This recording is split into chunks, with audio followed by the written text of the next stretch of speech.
Welcome to HorrorBabble. Today, the weird tales of Robert Bloch continues with a strange story first published in the September 1938 edition of Weird Tales magazine.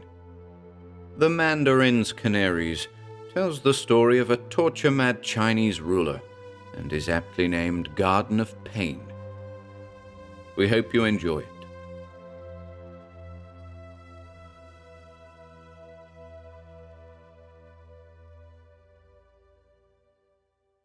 The Mandarin's Canaries by Robert Bloch. 1. There was revelry in the garden of the Mandarin Quang.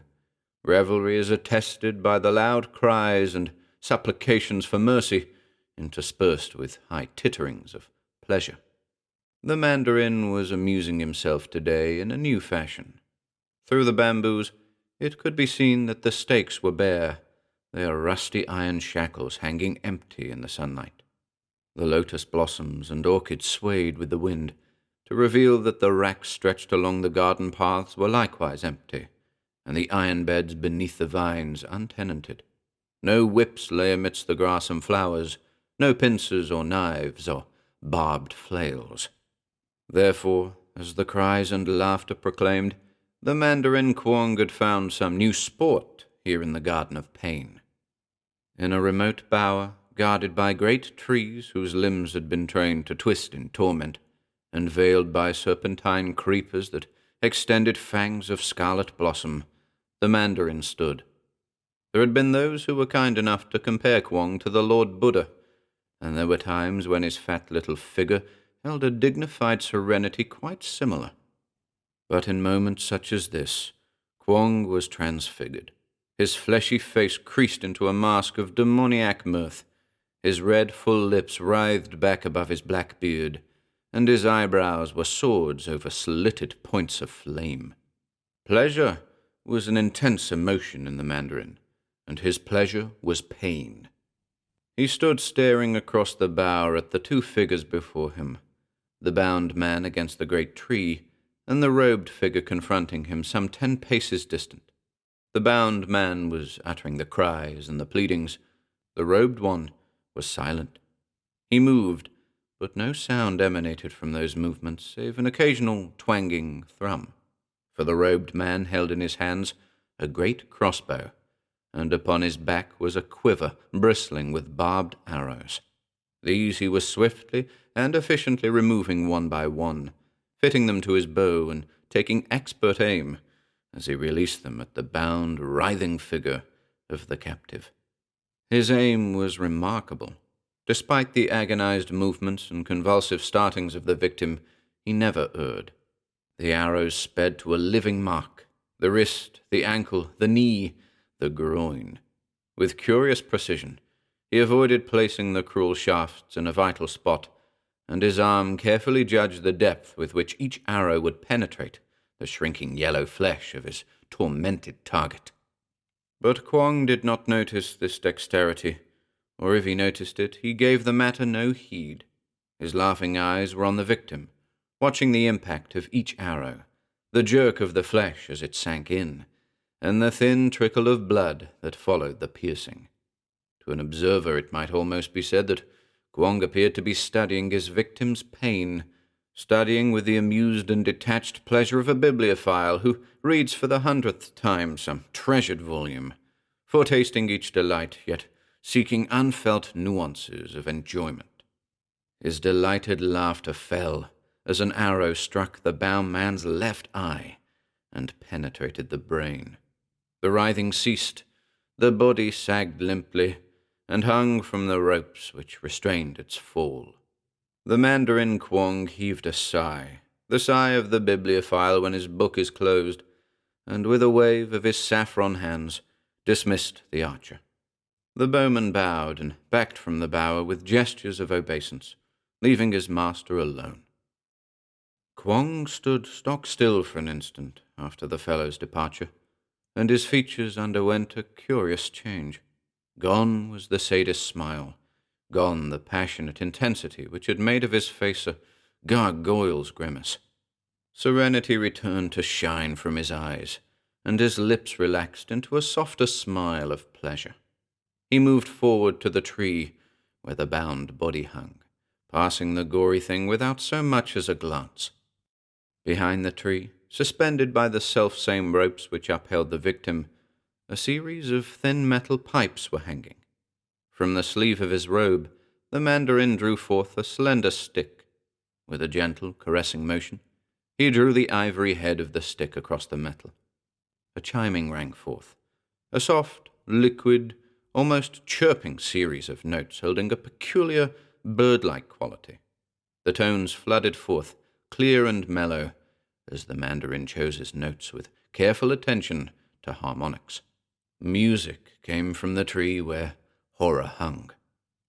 Again the Mandarin stepped back and stood still as though waiting, and suddenly, while the last strains of metallic melody still floated through the garden, the air was filled with a curious rustling sound. Hundreds of tiny sounds, rather, blurred into a single whirring note, and there came a cheeping and shrill whistling from all around, which caused the yellow face of Kwong to glow with kindly pleasure. Without warning, the air turned to gold. 1,000 yellow forms swirled to outshine the sun, moving yellow dots with bejeweled eyes that flamed. They whirled and dipped against the serene sky, then swooped about the tree in a golden cloud that spun round and round about the trunk and its grisly adornment. And still they came, whirring and scudding down, until the tree was covered with a yellow blossoming in all its boughs, and vines of living gold crawled across the bark and what sagged against it. The garden was filled with tiny birds, filled with the exquisite darting flight of graceful elfin swarms that chirped liquid cries of pleasure. The Mandarin watched the golden pageant flow over the tree trunk, watched the shining cluster as it moved across the tree in frantic life. The symphony of this motion enthralled him so that the minutes passed unheeded. It was perhaps half an hour later that the swarm dispersed. It rose suddenly in a golden spiral, swerving up from the tree trunk to settle in the limbs. And now, in the space made vacant by the Canaries' departure, a silver figure gleamed in the sunlight. Where the dead man had hung, there remained only a dry-picked, shining skeleton. The Mandarin stared quietly, then lifted his eyes to the boughs where the yellow horde rested in its repletion. He waited, and in a moment the melody came forth. The song of pleasure was indescribable in its sweetness, soft, limpid, yet glowing with tonal color and pulsing with painfully ecstatic threnody. It rose and fell, faintly at first, then culminated in a burst of beauty as the chirping resolved into eerie notes that were shrill yet vibrant. For perhaps 10 minutes the song continued, and then the last trills died away, the golden chain shattered link by link, and the birds departed. Kwong turned away toward the oncoming twilight, and as he walked toward the palace, the dusk hid the tears that streamed down his yellow cheeks. 2. The Mandarin Kwong loved his birds. This was a matter of common knowledge throughout the South, and the statement of it was generally coupled with the other known fact that Kwong loved nothing else. In these brave days, China was used to cruel and dreadful masters, but in a land noted for the perversity of its overlords, the name of Kwong was feared above all others. Shortly after the Mandarin usurped his father's throne in the great palace, he had given evidences of those qualities which caused many of his people to flee to Canton's coast, where now the foreign devils had landed with many ships. Those that remained after Kwong's accession did so because they were unable to leave the lands, but in them was the same fear which had driven their more fortunate companions to seek the safety of seaward lands. They feared Kwong even as a boy, for he had given many instances of his cruel precocity when a mere lad in his father's house. With the impatience of youth, he did not bother to amuse himself, as his brothers did, with the flogging and torturing of slaves. He was eager for death throes, for the spasms of agony, and the servants he toyed with died swiftly in the dark dungeons. It was only in adolescence that he learned to control the intensity of his lusts. Then he turned to the more subtle tortures, and not for long did he feel satisfied with the copper bowl, the water death, or the 7 bamboo chastisements. The time-honored devices of his father's hired torture masters he improved on, and his days were spent in the study of pain. Now this was well, for the future master must govern his people strictly and be quick to wrath. But even the conservative greybeards whispered that young Kwong possessed a devil within him, which knew delight only in debauches of cruelty. It is true that his first favorites were seldom fated to survive his yearning for experiment over the period of a month. Only families utterly destitute sold their daughters into the house of Kwong. Each passing month saw the young man's quest of pleasure in pain increase its horror. He grew pale from long hours spent in dark cells and murky oubliettes. This could be readily understood in an old man whose other pleasures were few. But for a youth it was not seemly to be so confined. Still, Kwong was precocious.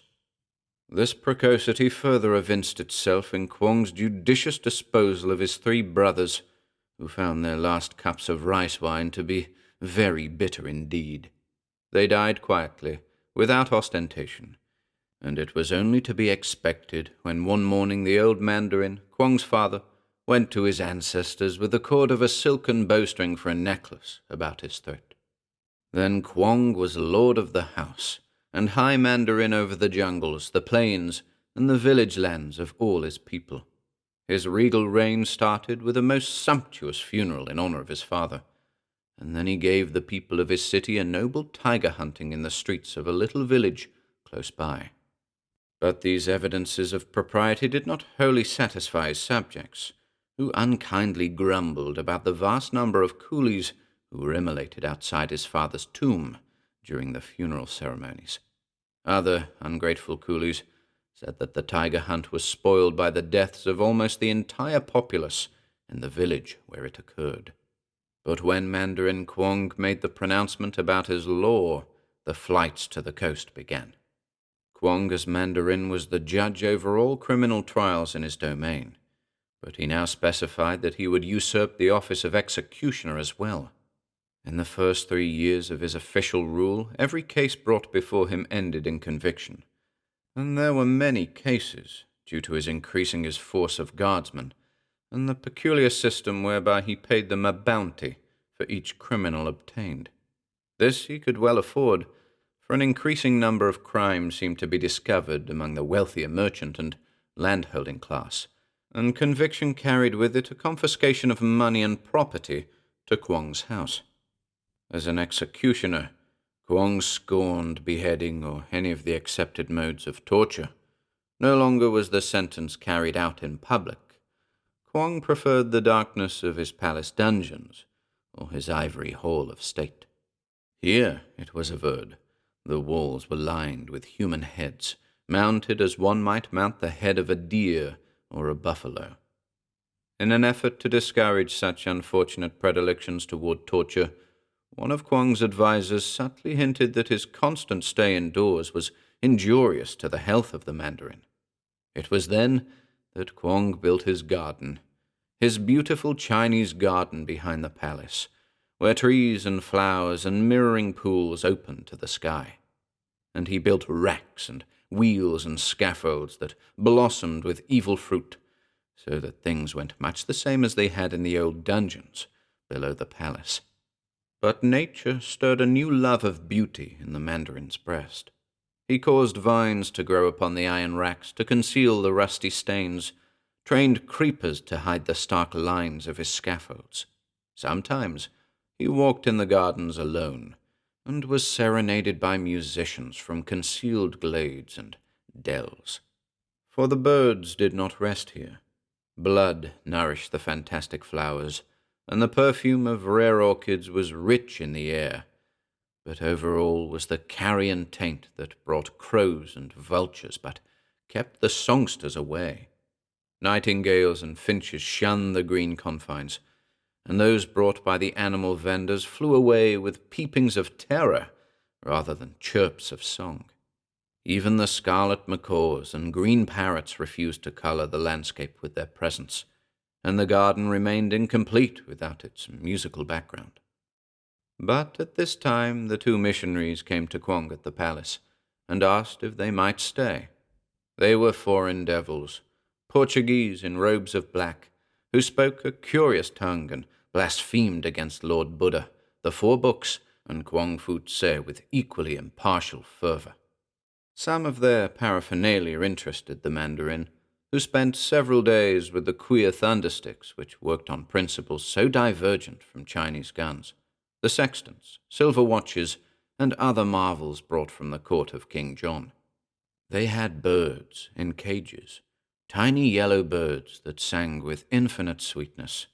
Canaries, the priests called them, and their golden beauty much impressed the Mandarin, so much so that after listening to an especially severe tirade against his torturing and cruelties by the two missionaries, he conducted them to the garden and accorded them the fate of the one they called their master.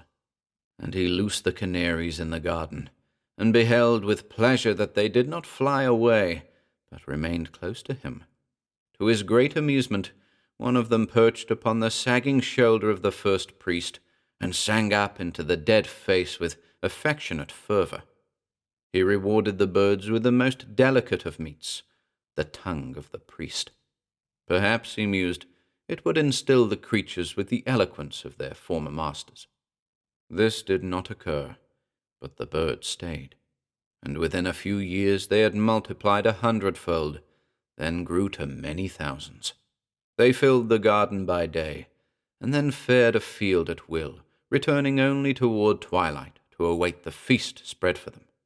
They had developed a terrible appetite for the ghastly fruit which ripened daily in the garden sunlight. It had arisen at the first, and as generation after generation lived and bred and died in the torture maze, the blood-strain carried with it the nameless hunger. Formerly, Kwong had set aside a burial ground on his lands, but now only bones need be piled in his great cellars. The birds, 1,000 strong, did the rest, and after a time they learned to await his signal. Over all the garden Kwong had set up little metal bars which played a curious scale. Upon completing his daily dispensing of justice, he would summon the flock with his chimes, and they came to partake of his largesse. Afterward, they raised their voices in the sweet reward of song, and it was a song infinitely more beautiful than any the Mandarin had ever known. It soothed him like mellow wine, set his blood tingling like the hands of one well-beloved, thrilled his imaginative senses like moonlight over dragon-guarded pools. He loved his birds, loved their daily tribute. But others feared them. Men learned of his canaries, saw the flocks speed over their fields and descend at will to ravish the grain and seeds. They were not molested, lest this incur the Mandarin's displeasure. The growing horde swarmed about the cities and villages, and none might wave them from the streets. A dead bird meant a dead man, if the Mandarin's guards found the creature.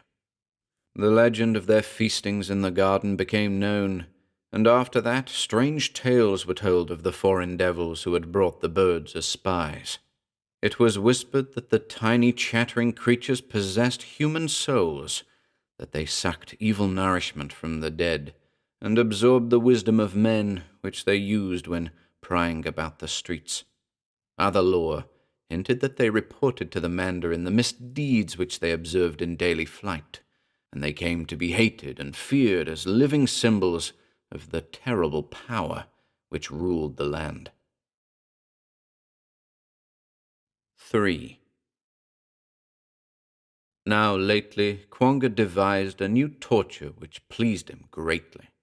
He was writing, on many parchments, a history of pain to bequeath to the great school in Peking, and it heartened him to be able to include interesting variations invented by himself. This death of 1,000 arrows was such an invention. Barbed darts of various sizes, shot with various degrees of force into certain carefully selected portions of a victim's body produced a lingering torment delightful to members of the aristocracy of pain. Kwong had devised the idea himself, but he needed an expert bowman to assist him. It was then that he sought Hintze, the emperor's archer, and offered him employment. Hintze came to the palace with his wife Yu Li, and the Mandarin noted with pleasure that his bowman was efficient and the bowman's wife lovely to look upon.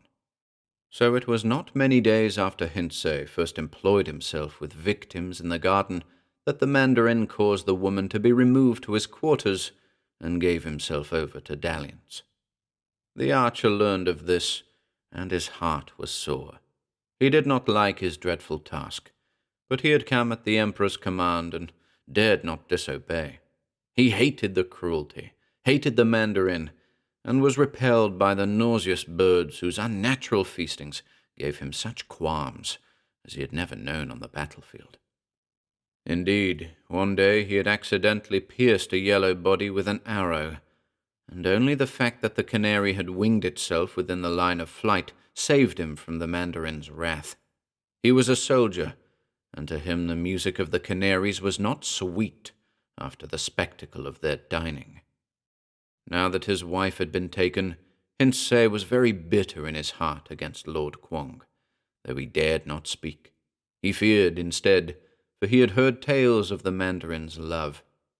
And one evening, not many weeks after the taking of his woman, Kwong grew enraged, and with his dagger slit the golden throat of his new favorite, so that pretty Yu Li died, sobbing her husband's name.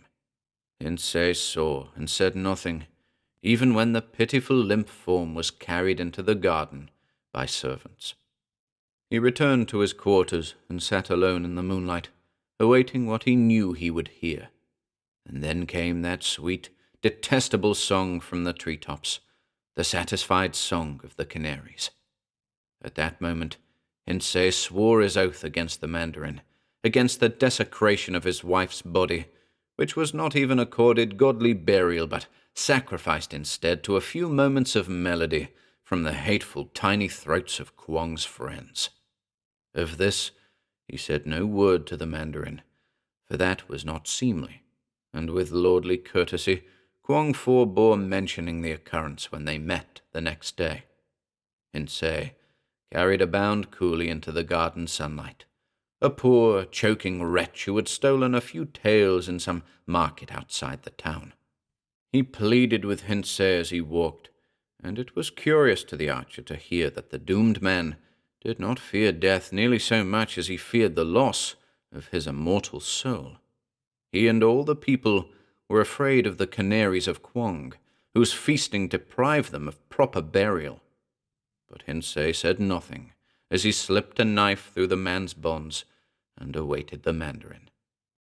Kwong strode down the path, smiling in the sunshine, a fat prisoner, a greater song. He advanced, beaming serenely on his bowman, whose gentle tact in ignoring the unfortunate accident of the previous evening he greatly admired. Kwong clapped his hands to signal that the ritual binding begin, and indicated the great tree as the one to which the victim was to be tied. But the Lord of Pleasure and Pain was chagrined when the prisoner suddenly wheeled and bolted off through the garden, his severed bonds trailing behind him. He opened his mouth, forming it for a shout of anger, but it gaped still wider in astonishment as Hintze advanced and seized him by the throat. There was a great arrow in the bowman's hand, and its point was barbed. It moved slowly toward the Mandarin's neck as he struggled back against the tree trunk. His face paled at what he read in his captor's gleaming eyes. It was then that he babbled for mercy and screamed and struck out wildly. But Hintze drew the barbed point over the breast of Kwong and pinned him to the tree. Then the bowman stepped back and fixed an arrow to his great bow. He shot the dart, eyes blind with rage and ears deaf to the cries of his living target. He drew, fixed, fired automatically. 100 times perhaps he aimed with eyes dazzled by a sort of madness. Only then, was vengeance appeased. Only then did he cease and approach the living horror that still stood before the tree trunk. One of the hands was moving, a bloody claw. It curled around the bark, fumbling. It rested, then moved again, and suddenly shrill chimes rang upon the air, chimes that summoned and commanded. The hand fell, but into the glazing eyes crept a look of triumph and of craftiness. The lips worked piteously. "Lift me down," whispered the Mandarin. Hinsei, confused, drew the pinioning arrow forth, and the body of the dying Kwong slumped forward as though fainting in his arms. Too late did Hinsei see the arrow torn from the flesh, the arrow in the hand that now struck with every ounce of strength that remained in the broken arms. With a last effort, the Mandarin had nailed him to the tree. The figure in the gorgeous robes fell earthward, but Kwong's triumphant eyes still stared up into Hinsei's pain-contorted face. "I have summoned the birds," said the Mandarin faintly. "They are my friends, and they come when the chimes call. You have heard the legends, which say my canaries possess living souls, the souls of the dead that once hung upon the tree where you hang now." The Mandarin shuddered a moment, then fell silent. At last he whispered again, "This is not true. The birds are simply birds.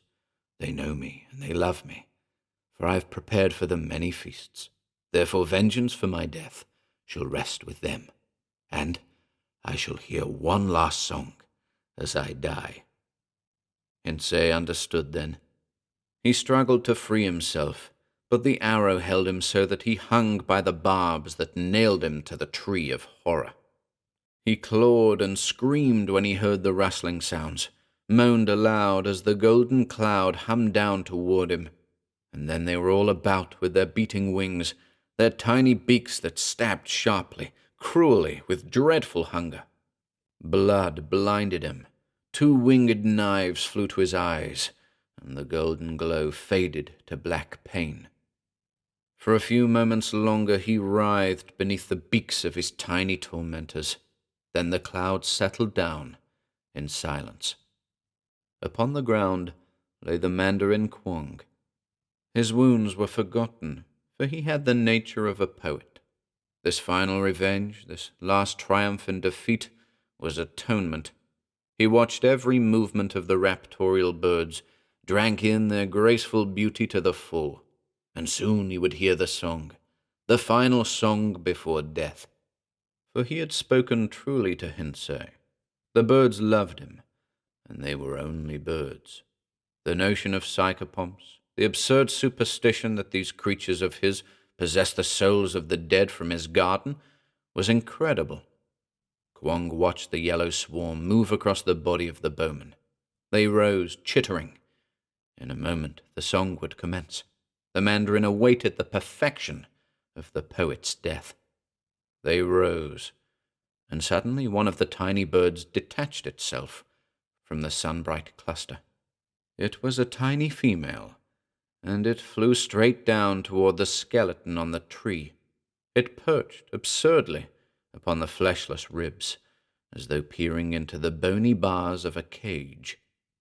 Kwong gazed with new interest. He drew himself up on one elbow, painfully. The bird was sitting there, and then there were 2 birds. Was it hallucination, dying delirium, or had another bird suddenly appeared from inside the skeleton, a yellow form, whirring within the ribs where the heart had been? And now the 2 winged out, together. Their beady little eyes rested upon the recumbent form of the Mandarin. He sank back, strange horror tugging at his heart. A female bird, Yu Li, and a male from the skeleton of the dead bowman. Psychopomps? The 2 flew upward to where the yellow cloud hovered in mid-air. They flew to the forefront, shrilling as though in command, and then they wheeled, swooped down. Kwong screamed in utter fear. Dead souls were exacting their vengeance. Yellow knives stabbed and struck home. 10,000 fluttering forms tore and clawed at the writhing thing upon the ground. And so there was no one to hear the final moment when it came. It was in a deserted garden that the last sweet serenade was sung by the Canaries of the Mandarin Kwong.